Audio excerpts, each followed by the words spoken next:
become very evident. I like Eli's jean jacket. Even Dallas's flannel that he wears is Adidas, and Claire wears that long Does wig he again. really? Yeah. That's incredible. Yep.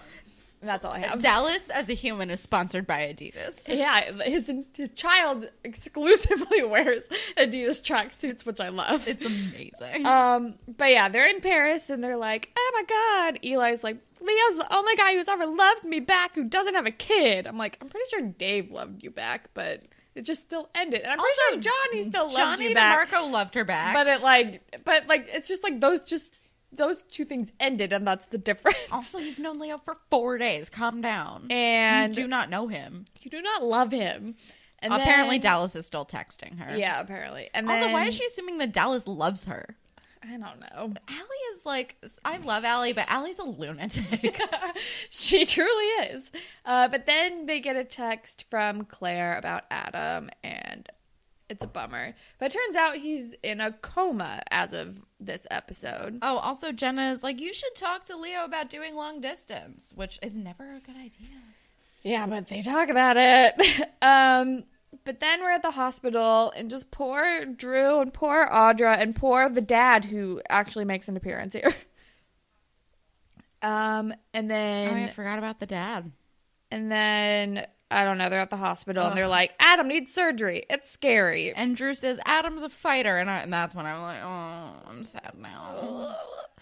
And then, and then we're with Allie, and she's, like, trying to talk to Leo about the long distance thing, and he just assumes she wants to, like, break up. He's like, oh, you're leaving soon. Okay, I guess you want to break up. Bye. And it's like, okay. Which now I'm like, yeah, you should have just let that happen. Also, this is like the second time where he's like jumped to the conclusions and doesn't let her respond and then walks away. Which is a red flag. Yeah. Yup. But then...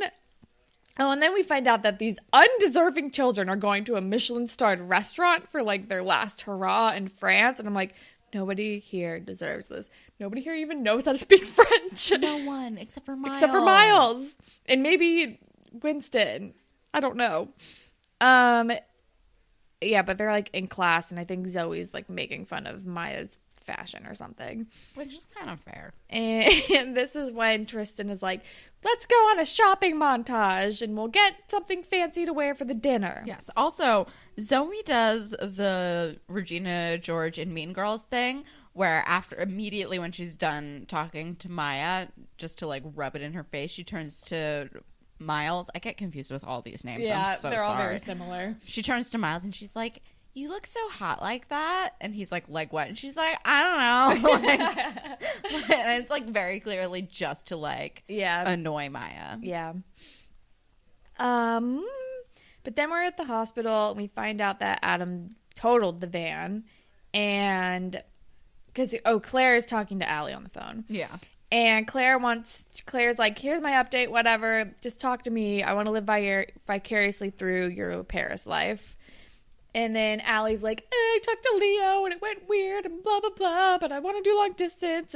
But I don't know. And then Claire's like, basically like, seize the day. Tomorrow is tomorrow, Allie's problem. Don't think, just have fun. Which is good advice and also not very Claire, but I'm on board. Yeah. Like, but I like that. You know, I don't like you should plan for your future with this guy you've known for a week because that's fucking insane. Yeah, I think. But I do like I do like the whole enjoy your last 3 days. Yeah, I think that was the main message that Claire was like, while you're there, there's no reason you shouldn't have fun. Like, just focus on these 3 days.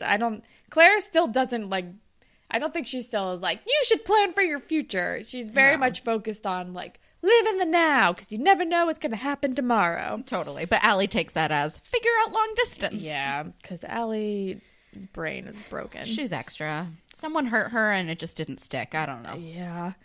And so then we find out that Adam is just barely in surgery, and the Torres fam is on edge, and Drew decides to go back to camp just to distract himself, basically, because Adam's going to be in surgery for hours. And then Allie... Wait, can I ask a question about the surgery thing? Yes. Okay. Maybe this is just because we watch a lot of Grey's Anatomy. Yeah. Adam is this injured, bleeding out. Why is he, checked into a full room and not just, in like a trauma thing, like being rushed into surgery as soon as Maybe possible. he was initially rushed into surgery and then they had to like go back in, and we just didn't get that context. Okay. But I don't know. That's like what I would assume. But maybe it's because we watch way too much Grey's Anatomy, and that's how we think hospital scenes need to be shot and discussed. I've been watching a lot of ER lately, and I've just been like noticed that on my Hulu. Yeah, I've been watching a lot of ER, and I've been like criticizing the like 90s versions of things because I'm like, that's not how they do it on Grey's Anatomy, and it really annoys my friend. But also, it was the 90s. Maybe it was different, or maybe they just didn't fact check as much, or maybe Grey's Anatomy still is not that accurate. I mean, I'm sure it's not totally accurate. I'm sure they make up a ton of shit on that show. Oh yeah, but it's so good. It's so good. Holland and I are the last people in existence still watching Grey's Anatomy. It's like me and Holland and my friend mother. Michelle watches it too. And Michelle and my mom. Yeah. My mom and I talked on the phone on Friday night just about the latest episode of Grey's Anatomy. Oh, are you caught up? Mm-hmm. We can talk about it after the show. Perfect. But anyway, Allie, okay, then this is when Allie like comes over to Leo's apartment, and it's extremely dramatic, and he opens the door and she screams, "You didn't fight for me!" And he's in a towel and nothing else. And she's like, Who answers the door like that? Leo, apparently. And then she's like, "You didn't fight for me, blah, blah, blah. But now I've been assigned an art project to draw what I most love about Paris, and I chose you, so you have to spend time with me, blah, something." And then they like start kissing, and then they have sex. And I'm like, this is so dramatic. And like, I could not care less about this I plot don't line. care. Like, this is, I have not cared about this relationship basically mostly the whole time. Yeah. It was cute like at first, and then I'm like, oh god, okay, this is a lot. Yeah. It was very cute at first, and I really liked riffing on how he looks like every other French guy I know. But I'm done now. Seriously, I just want to, if it wasn't like very uncool, I would pull up photos of these people so you guys could see that they all look like the same guy. Just side by side with Leo. It's also just entirely possible you've only interacted with a small number of French people. Why do they all look like the same guy? I don't know. But then, okay, then we have the hat shopping montage, and Tristan is like, "Okay, I know you like Miles, but it's okay. I give you my blessing." I'm like, damn, Tristan's being really cool about this. Well, he's also like, you saw him first, which is fair. And he's also probably like, he's also not gay, so like, there's no use in me being hung up on a straight person, because that's not good for anybody. Oh, and I love this part. So they're talking about how they're going to buy, like, fancier clothes. And Maya's like, wouldn't it be hilarious if we came in, like, designer clothes, whatever. And then Tristan sees this dress in the window, and he was like, you would look amazing in this. And she's like, I cannot afford that. It's like $500. And he's like, no, it's like $5,000. He's like, you have a credit card. And she's like, yeah, it's just for emergencies. And she goes, don't say this is a fashion emergency. And he goes, this is a fashion emergency. And then I laughed because I was like, I love these guys. And then he's like, just buy it and return it, and your mom will never even see the charge. Which is never something that ends well on TV. But I feel like this did. This was fine. This was fine. We had a scare, but then I was like, wait, was it just water then? I don't know. No, it was definitely wine. Yeah, but or it's like grape juice. It's fine, I guess. I guess they got a Tide to Go stick. I don't know. I need a Tide to Go stick. But then we fucking have this like under the covers shot of Leo and Allie. My only note is Allie's nails are yellow. But then they get like, then his grandparents just like walk into his apartment and I'm so bust deeply up the party. It's confused me further about Leo's living situation. Yeah, I'm like, why can they just walk in? Do they pay for the apartment? Is it their apartment that he's just like staying in? Like, are they rich and like have an apartment in the city that he's allowed to use because he goes to school in the city? Like, what are the logistics of the apartment? Do they also live there? But whenever Allie's been over, he's organized it so they're out of the house at the time. But it also looks like a studio.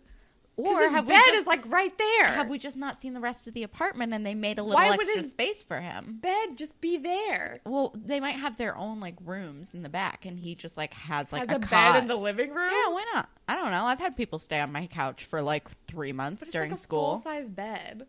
with like a bedside table. It I looks don't like know. a studio. I'm just saying there are options. Okay. And I'm still unclear on what the real one is. But then we are back at the summer camp. Oh, but we do find out he's in college, so Right. at least that clears Yes. up age range a little. Drew is back at the camp, and he wants to be there for the last day of camp as a distraction, basically. Which Dallas doesn't really get, but Imogen, like, she's like an empath. She picks up on it right away, and she's like, I totally need help because Colton's a nightmare. Let's do this. Yeah. Also, I love Colton. Colton's my favorite character on Degrassi. But then we're back with the grandparents, and they're like having an awkward like wine and cheese time. They're like, Allie isn't eating the cheese. What's wrong with her? Yeah. Which, honestly, extremely French. My friend who's married to the French guy, like when they were just engaged and she was living in Paris, she spent like a fair amount of time with her mother-in-law, and her mother-in-law was like extremely critical of how she cuts cheese. Oh gosh. It's a big fucking deal out there. All right, I guess. She was like, I had to learn how to cut cheese properly because I was doing it wrong, apparently. Oh my gosh. Yeah.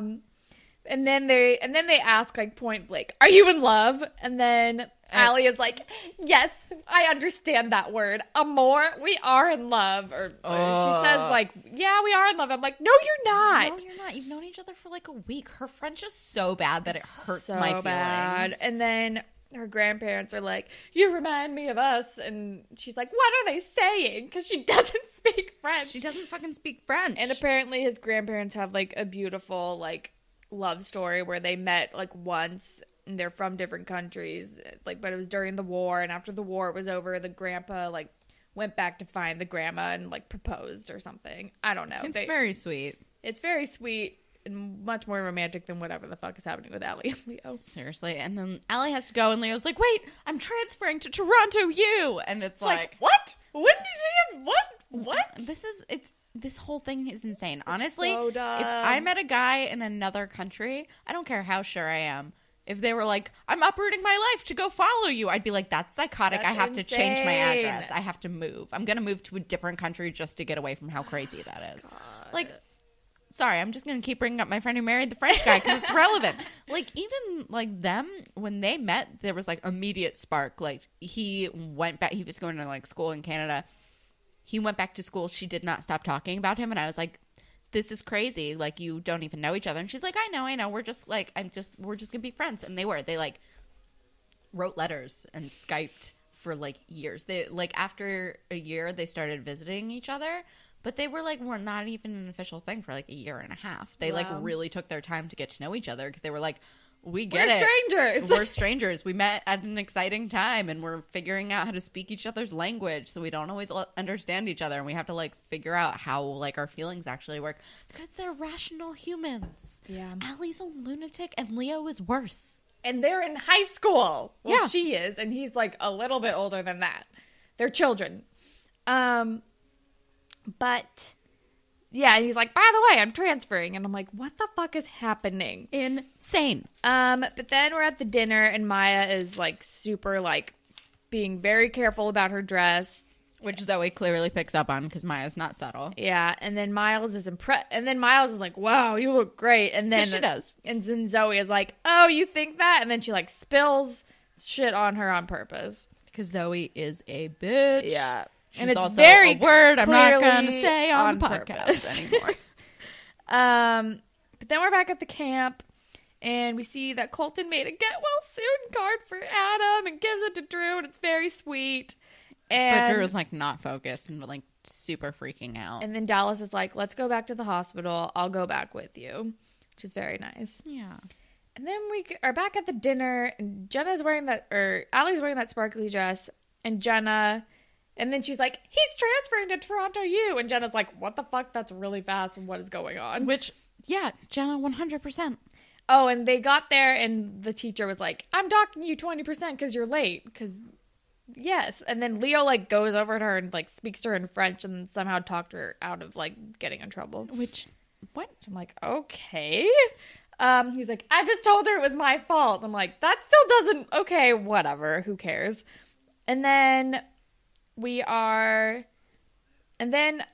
Oh, like, we're back with Miles Maya and Tristan. Zoe are like gone, and Tristan is like, she's just mad because she knows that Miles likes you or something like that. Oh yeah, they like come back from the bathroom and her dress looks fine, right? It's just like wet. Yeah. They were like, it's gonna be fixed. So that's why I was like,